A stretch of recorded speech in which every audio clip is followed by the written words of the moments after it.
Yesu oli mwana gwendiga omusaayi gunda nziza nebaza omulokozi.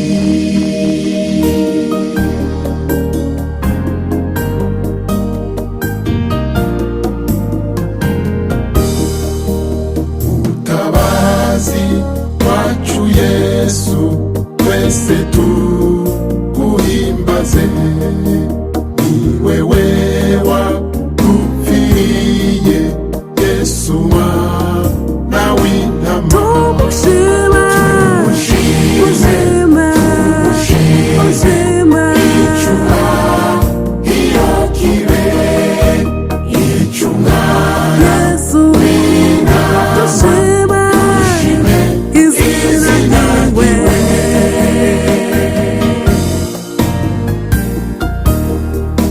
Twari imbohe za Satani, twari mu mubabaro, yatubohesheje ingoyi Yesu aratubohora. Tumushime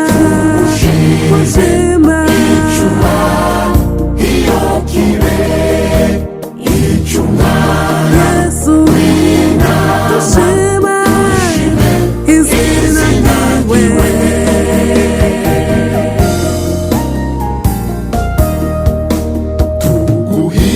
Imibiri yacu n'imitima n'ubwenge, kandi ibyo dufise byose ibi byawe mukiza. Tumushime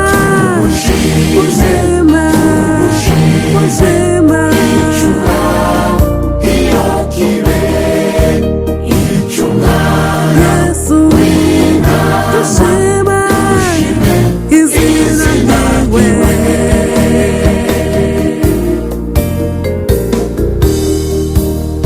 Ibiduha ukwizera cyane n'ugushobora kuzigama obokeje ukabagiza ibyaha. Tumushime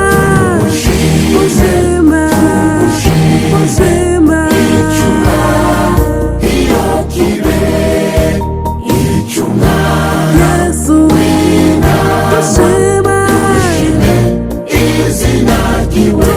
Tumushime icyuma iyo kibe icyuma Yesu w'intama. Tushime izina ryawe. Tumushime icyuma iyo kibe icyuma w'intama. Tushime izina ryawe.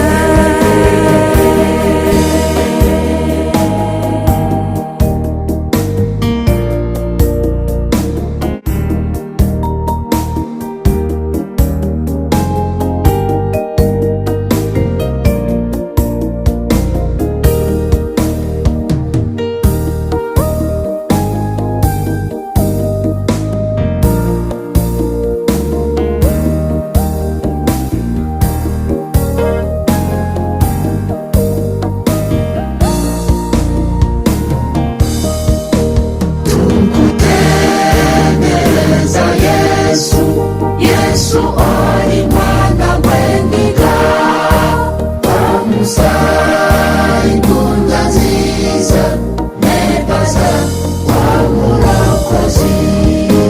Tukutendereza Yesu oli